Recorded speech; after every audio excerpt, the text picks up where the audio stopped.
Welcome to my channel Verma study 2020 बुकलाना। मैं UP board के छात्रों के लिए क्लास 12th का ज्योग्राफी हिंदी माध्यम से मैं फुल कोर्स कराऊंगा। यदि आप फुल कोर्स करना चाहते हैं तो मेरे चैनल को सब्सक्राइब कीजिए और बेल आइकन को प्रेस करना ना भूलें ताकि जो भी वीडियो मैं अपलोड करूं उसका नोटिफिकेशन आपको सबसे पहले मिल सके। प्यारे बच्चों, इससे पहले हम लोगों ने फर्स्ट बुक में पढ़ा था मानव भूगोल के मूल सिद्धांत बुक में, वो पाठ पूरा हो गया है जिसमें वीडियो 101 से 46 तक 46 तक उसमें बना। और उसी के आगे दूसरी किताब जो है हम लोगों का जो पढ़ना है भारत लोग और अर्थव्यवस्था, उसका वीडियो एक ना हो करके 46 के आगे ही क्रम पड़ेगा। 47 से दूसरी किताब का शुरू हो रहा है। कुछ गवर्नमेंट जो है 30% कोर्स कम किया है यूपी सरकार ने, लेकिन उसका अभी नया शैक्षिक पंचांग नहीं आया है। जिस दिन नया शैक्षिक पंचांग आएगा मैं बताऊंगा कि ये पाठ कम हो गए हैं। वैसे भी अभी टाइम है, हम लोग फुल कोर्स बढ़िया से पढ़ रहे हैं। एग्ज़ाम जब नज़दीक आएगा तो इसमें जो है मेन क्वेश्चन मैं आप लोगों को लिखवा दूंगा, उसे तैयार कर लेंगे। अब इसमें जैसे मान लीजिए कि भारत लोग और अर्थव्यवस्था जो सेकंड बुक है, इसमें नया चैप्टर जो पहला है उसका नाम है जनसंख्या, वितरण, घनत्व, वृद्धि और संगठन। आप कहेंगे ये तो मैंने मानव भूगोल के मूल सिद्धांत में भी पढ़ा था, बल्कि ये जो पाठ है मानव भूगोल के मूल सिद्धांत में वो जनसंख्या, वितरण, घनत्व, वृद्धि एक पाठ था और जनसंख्या संगठन दूसरा पाठ था। लेकिन इस किताब में ये दोनों पाठ मिला करके एक पाठ बना है। तो आप ये कहेंगे कि तो उसमें भी जनसंख्या था, इसमें भी जनसंख्या था, अंतर क्या है? प्यारे बच्चों, देखिए जनसंख्या का जब पाठ है, लेसन है, तो कुछ न कुछ तो सिमिलरिटी ज़रूर होगी, लेकिन मेन अंतर जो यह है वो था विश्व के संदर्भ में। जैसे विश्व की जनसंख्या में वितरण, असमान वितरण क्या है, विश्व के जनसंख्या में वितरण की समस्याएँ क्या है, इसमें जो है भारत के संदर्भ में है, जो इसीलिए इस किताब का नाम रखा गया है भारत लोग और अर्थव्यवस्था। देखिए काफ़ी पाठ, जैसे मान लीजिए कि दोनों किताबों में जनसंख्या, वितरण, घनत्व में वृद्धि, संगठन ये है। फिर उसके बाद मानव बस्तियाँ आपने उस किताब में पढ़ा, इसमें भी एक पाठ है। अंतर्राष्ट्रीय व्यापार पहले बुक में भी है, इस बुक में भी है। परिवहन एवं संचार, मानव विकास, निर्माण, उद्योग, ये काफ़ी लेसन ऐसे हैं जो फर्स्ट किताब में भी है और इसमें भी है। लेकिन फिर मैं बता रहा हूँ कि दोनों किताबों में लेसन का नाम भले है, मैटर यह है कि फर्स्ट बुक का जो मानव भूगोल का मूल सिद्धांत था उसमें विश्व के संदर्भ में अध्ययन करना है, इसमें भारत के संदर्भ में अध्ययन करना। हाँ, कुछ चीज़ें ऐसी, जैसे मान लीजिए कि इसी पाठ में जो आज हम लोग पढ़ने जा रहे हैं जनसंख्या, वितरण, घनत्व, वृद्धि, संगठन, अब इसमें जनसंख्या घनत्व की परिभाषा, साक्षरता दर की परिभाषा, लिंगानुपात की परिभाषा या जनसंख्या के वितरण को प्रभावित करने वाले कारक कौन कौन, इनमें अंतर नहीं है। तो काफ़ी चीज़ें मिलती जुलती है, लेकिन फिर भी इसमें जो अंतर है वो आप लोगों को पढ़ाया जाएगा।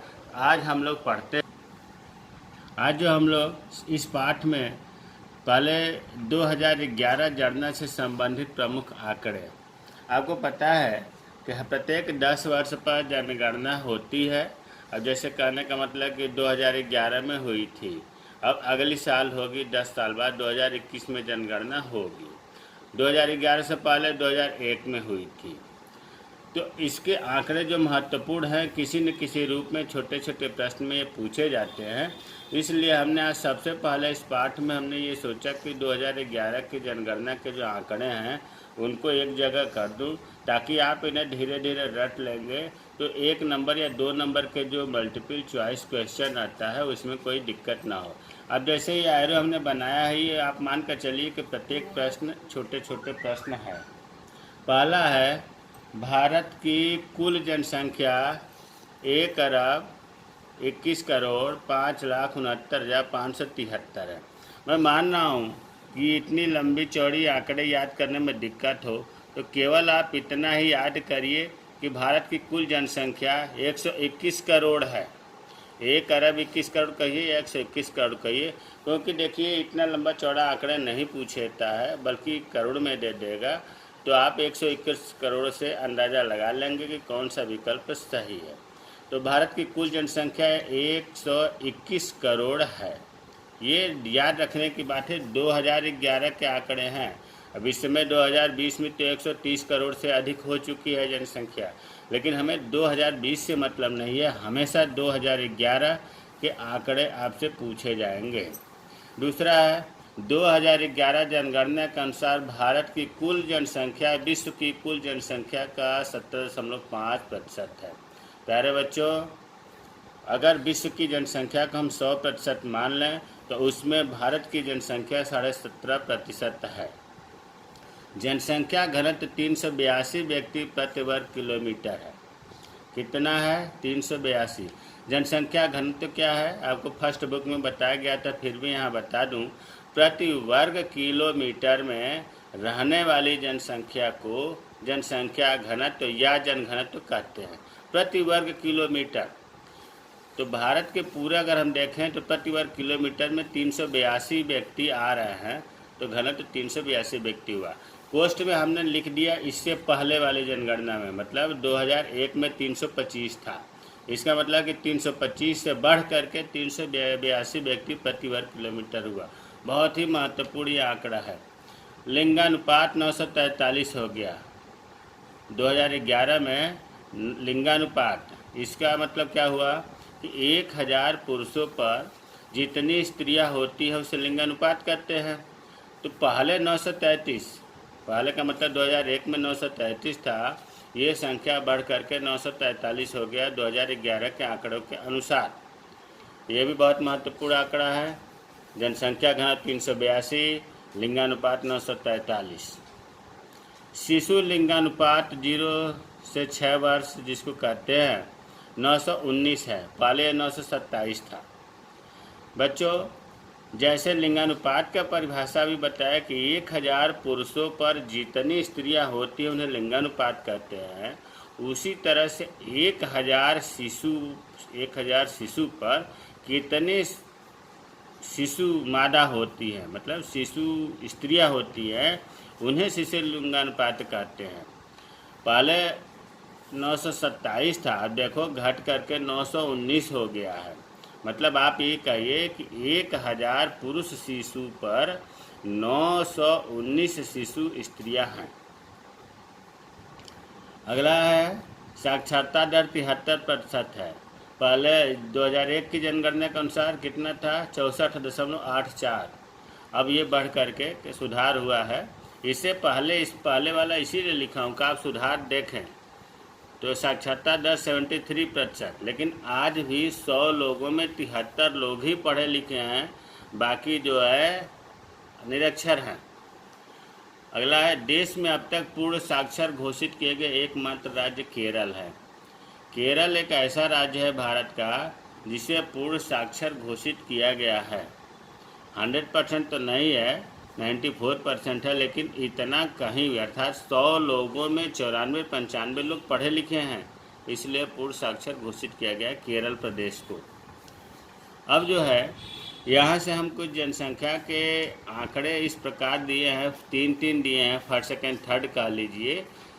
जैसे इसमें है कि भारत के सर्वाधिक जनसंख्या वाले 3 राज्य, इसका मतलब हुआ आगे घटते क्रम में। तो सर्वाधिक जनसंख्या मतलब सबसे अधिक किस प्रदेश में जनसंख्या है, फिर दूसरे नंबर पर कौन ऐसा प्रदेश है जो सर्वाधिक के बाद दूसरे नंबर पर, फिर तीसरे नंबर पर। इस तरह से हमने तीन का लिखा है। अगर 3 आप न याद कर सके तो फर्स्ट तो ज़रूर याद रखना है। अब जैसे भारत के सर्वाधिक जनसंख्या वाले 3 राज्य, पहला हो गया उत्तर प्रदेश।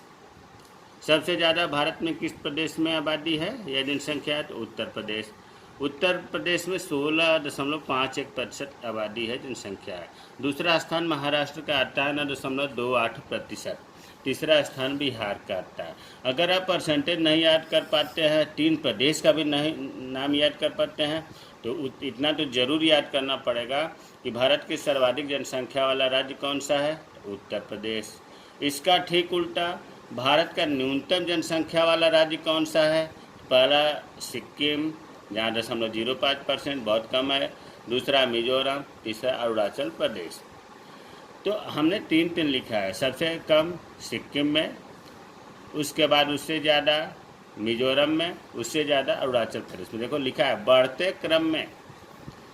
तो अब आप तीन तीन न याद करें तो फर्स्ट तो याद ही कर लें इस तरह से कि भारत के सर्वाधिक जनसंख्या वाला राज्य उत्तर प्रदेश और न्यूनतम जनसंख्या वाला राज्य सिक्किम। ये चीज़ें तो बिल्कुल क्लियर होनी चाहिए। सर्वाधिक जनसंख्या घनत्व वाला तीन राज्य, अभी आपको बताया गया कि भारत की जनसंख्या घनत्व कितना बताया था ऊपर, 382। लेकिन ये पूछ रहा है प्रदेश के लेवल से, राज्य पूछ रहा है सर्वाधिक जनसंख्या घनत्व वाला राज्य। पहला हो गया बिहार, दूसरा पश्चिम बंगाल। बिहार में जनसंख्या घनत्व 1106 है, अर्थात 1000 पुरुषों पर 1106 स्त्रियां हैं। अरे सॉरी, जनसंख्या गलत हो गया भाई बच्चों। जनसंख्या घनत्व की परिभाषा हमने बताया था कि प्रति वर्ग किलोमीटर में रहने वाली आबादी को जनसंख्या घनत्व कहते हैं। तो बिहार का 1106 किलोमीटर, 1106 प्रति किलोमीटर आबादी होती है। दूसरा स्थान पश्चिम बंगाल का, यहाँ कितने लोग रहते हैं प्रति वर्ग किलोमीटर में, 1028। तीसरा स्थान केरल का। बहुत बच्चे कन्फ्यूजन में होते हैं, पश्चिम बंगाल कहते हैं, नहीं पश्चिम बंगाल का देखो 1028 है, बिहार का 1106 है। तो सबसे ज़्यादा जनसंख्या घनत्व मतलब प्रति वर्ग किलोमीटर रहने वाली जनसंख्या सबसे अधिक किस प्रदेश में है, बिहार में। कितना है तो 1106। दूसरा स्थान पश्चिम बंगाल, तीसरा केरल। अब इसका उल्टा, न्यूनतम जनसंख्या घनत्व वाला तीन राज्य, अरुणाचल प्रदेश में सबसे ज़्यादा जनघनत्व कम है, 17, मात्र 17 प्रति वर्ग किलोमीटर में 17 लोग रहते हैं। मिजोरम में 52, सिक्किम में 86, बढ़ते क्रम में है। सबसे कम अरुणाचल प्रदेश, उससे थोड़ा सा ज़्यादा मिजोरम, उससे ज़्यादा सिक्किम।